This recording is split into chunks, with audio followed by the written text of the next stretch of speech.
Olá pessoal, bom dia, tudo bem? Sejam bem-vindos ao canal Daniel Lopes, é sempre um prazer e uma honra contar com a sua audiência. Detalhe que eu não posso esquecer é o convite para você se tornar membro do canal, clicando aqui embaixo no primeiro link na descrição do vídeo, porque tornando-se membro, você vai ter acesso a uma série de cursos que eu estou lançando agora lá, exclusivo para membros. Você acessa ali um valor simbólico ali de R$11, você vai ter acesso agora ao curso Os Controladores do Mundo, os Bilionários e o Poder, e tem tudo a ver com o vídeo que eu vou citar hoje, e ali você já vai ter acesso às 4 aulas desse curso exclusivo, ok? Fica o convite para você clicar aqui embaixo no primeiro link e se tornar membro do canal Daniel Lopes. E hoje a gente está nesse domingo aqui, né? Desde sexta-feira, a sexta-feira 13, a gente não conseguiu dar uma relaxada ainda, né? Porque a cada dia acontecem coisas mais estranhas.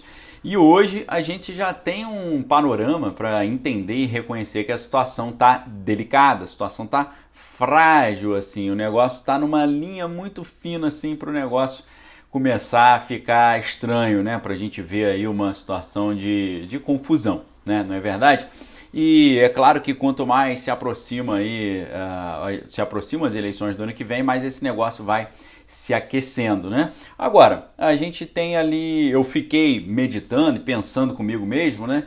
O que pode acontecer daqui para frente, né? E a primeira coisa que vem à minha cabeça é a situação americana, né? Houve lá o pleito ali, o presidente então no poder não conseguiu se reeleger, a sua base de apoio foi lá querer cobrar, mas aí o pessoal colocou toda a base de apoio ali como tudo salafrário, né, e tal, já mandaram uma galera aí pro chilindró. Então esse cenário, infelizmente, é um cenário que a chance dele acontecer é muito grande, né? Qual é a chance de acontecer?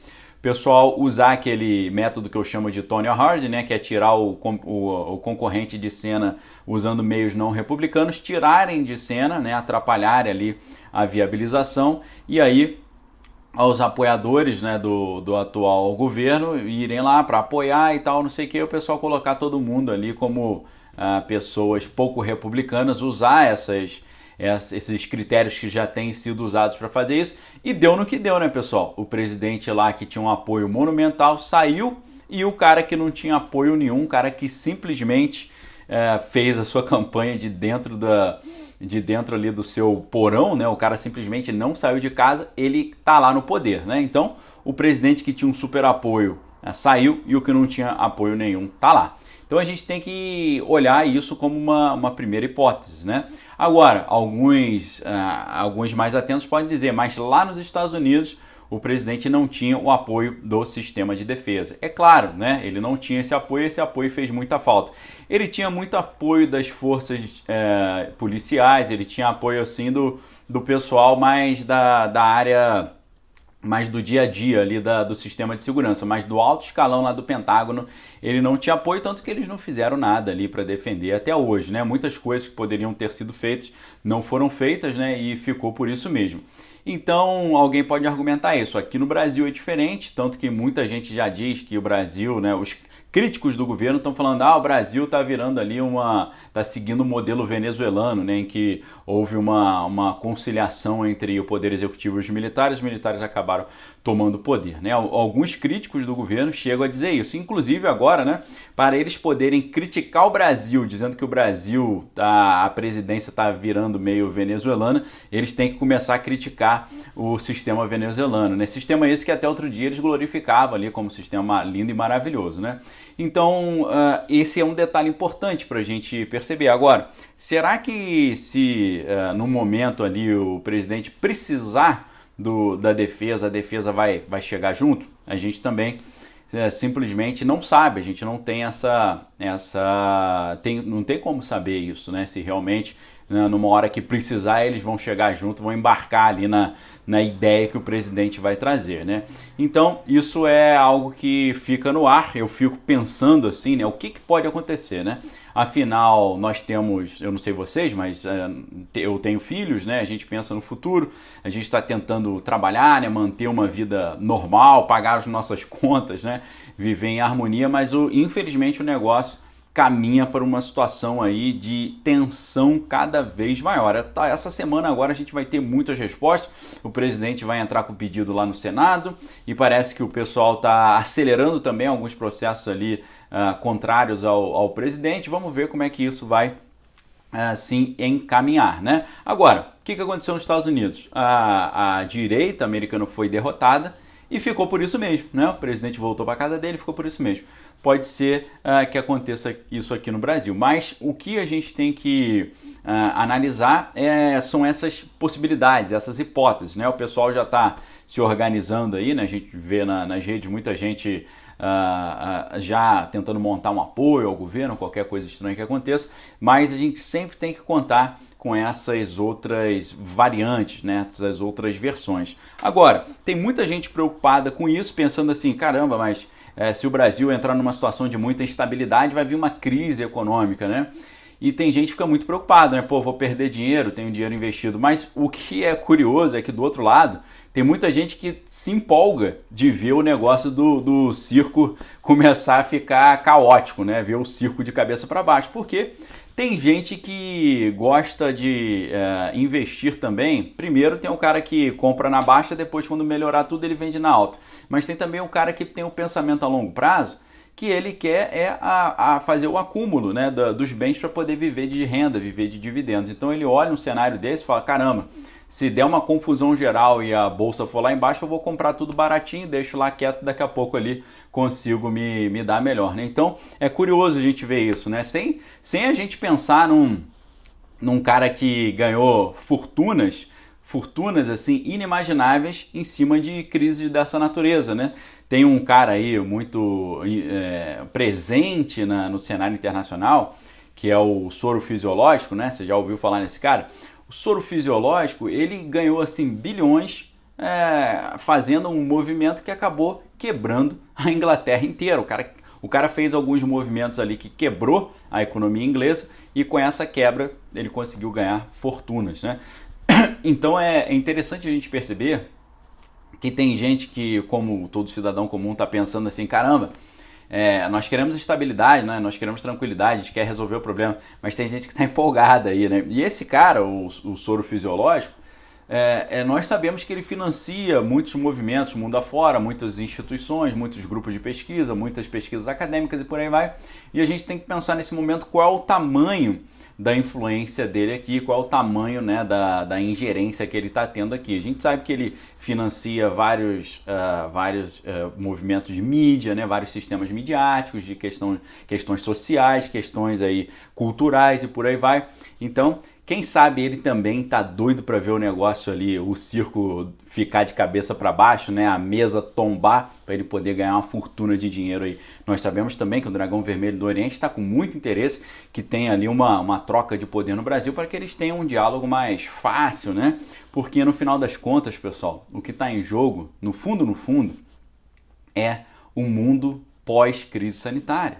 Esse pessoal está pensando em como se posicionar nesse mundo pós-crise sanitária. Um mundo que vai precisar muito de alimento. Quem pode dar o alimento? O Brasil. O mundo que vai precisar muito de água. Quem tem maior volume de água potável do mundo? O Brasil. Um mundo que vai precisar muito de uma zona de retaguarda para caso aconteça um caos global. Qual é a melhor zona de retaguarda aí aqui no Ocidente? É a América do Sul, e na América do Sul o Brasil, que o Brasil é quase um país continental. Você montando uma boa parceria com o Brasil, você pega quase que a América do Sul inteira, porque o Brasil tem dimensões continentais, é o quinto maior país do mundo ali em extensão, né, em tamanho. E na verdade, né, se você pensa assim, qual que é o maior país do mundo, né, a Rússia, você tem gelo pra caramba, né? Lugares inóspitos, inabitáveis. O Brasil é gigante, mas dá para morar na extensão total dele, né? Então, se você pensar no final das contas, pessoal, o que está em jogo é o controle do país mais poderoso e mais rico do mundo. Porque o Brasil não é apenas uma superpotência em potencial, como muitos analistas dizem, né? O Brasil tem tudo para se tornar uma superpotência e conforme o antigo Enéas já falava, o Brasil só não se tornou uma superpotência ainda porque ele não tem força bélica, ele não investiu na sua defesa, ele não é um líder na área de defesa internacional, por isso que eles têm sempre minado aí, sempre que o Brasil tenta investir nessa área. E o Brasil não é apenas uma superpotência em potencial. Eu digo que, na prática, ali nos números, o Brasil não é o país mais rico do mundo, ainda que para 2030 projeções apontem que o Brasil pode chegar até a 8ª ou 6ª economia mundial. Mas se você pensa em recursos naturais, em biodiversidade, coisa que não tem preço, né? A nossa fauna, a nossa flora, a água, a extensão territorial, o litoral imenso, a posição estratégica como um recurso estratégico. Se você pensa nesses aspectos, produção de alimento, país que prega ali a não intervenção, né? Um país que prega ali a boa vizinhança. O Brasil é o país mais rico do mundo em termos de riquezas naturais, em termos de potencialidade. Vocês não tenham dúvida, né? Um país com um mercado interno consumidor monumental, mais de 200 milhões de habitantes. O Brasil o brasileiro, ele consome muito, ele interage muito. Então, o Brasil, na prática, é o país mais rico do mundo. E essa eleição próxima, ela vai definir quem vai ter o controle do país mais promissor do mundo, que é o Brasil. É claro que internacionalmente eles querem dizer que o Brasil não é lá essas coisas, né? não é tanto assim, não tem tanta essa expressão, não tem tanta força, mas olha com calma. O Brasil é o país que tem a culinária mais diversa do mundo. O Brasil é o país que tem a maior a música mais diversificada do mundo. O Brasil tem artistas de ponta, o Brasil tem designers de ponta, o Brasil tem cientistas de elevada capacidade. Só que, infelizmente, a gente tem aquele êxodo dos cérebros, né? Os grandes gênios brasileiros têm saído, mas o Brasil tem todo esse potencial. Veja nos esportes, né? Tivemos a nossa melhor campanha agora, o Brasil vencendo no surf, né, na primeira participação, no skate ali, tendo uma boa presença na canoagem, né, no barco à vela e por aí vai, no atletismo. Então o Brasil é talvez o país que tem maior potencialidade para se tornar uma superpotência mundial. Não vou falar maior potência, mas tem grande potencial. E isso que está em jogo. Por isso que o soro fisiológico deve estar doido para ver essa mudança, por isso que o dragão vermelho também está doido para ver essa mudança, os indianos também têm muito interesse nessa mudança, que precisam do alimento brasileiro, os russos também. Todo mundo precisa do Brasil nesse cenário pós-crise sanitária. É por isso que tem grandes interesses e o pessoal está jogando as últimas fichas. Agora, como vai terminar? A gente não sabe. Vai depender se um lado vai recuar, se não vai recuar, se na hora que a coisa ficar estranha, se a Força de Defesa vai dar apoio ao governo ou não. Então isso a gente ainda tem que analisar. Eu creio que essa próxima semana a gente terá muitas respostas com essas medidas aí que ambos os lados estão tomando. Vamos ver como é que isso vai se encaminhar. Agora, pessoal, você que crê em Deus, é momento de orar. Com certeza. É momento de orar não apenas pedindo a Deus para abençoar o Brasil, mas é momento de orar pedindo a Deus o que eu devo fazer. Agora está na hora de você dar uma de apóstolo Paulo. O que o apóstolo Paulo aconteceu com ele? Né? Ele estava lá no cavalo, caminhando até que Deus se revelou a ele, o lançou do cavalo, ele caiu no chão, levantou cego ali sem enxergar nada e ouviu uma voz: Paulo, por que tu me persegues? E ele perguntou para essa voz: quem és tu que fala comigo? A voz respondeu: eu sou Jesus, a quem tu persegues. E ele falou: ok, Senhor, então eu te pergunto, o que queres que eu faça? Então, nesse momento, é um momento de você orar a Deus, perguntar: Senhor, o que queres que eu faça? Com relação à minha família, com relação às minhas finanças, né? O que eu preciso fazer? O que eu faço para ser protegido? Jesus, na sua palavra, e Deus também no Antigo Testamento, ele dá orientações para as pessoas sobre o que elas devem fazer.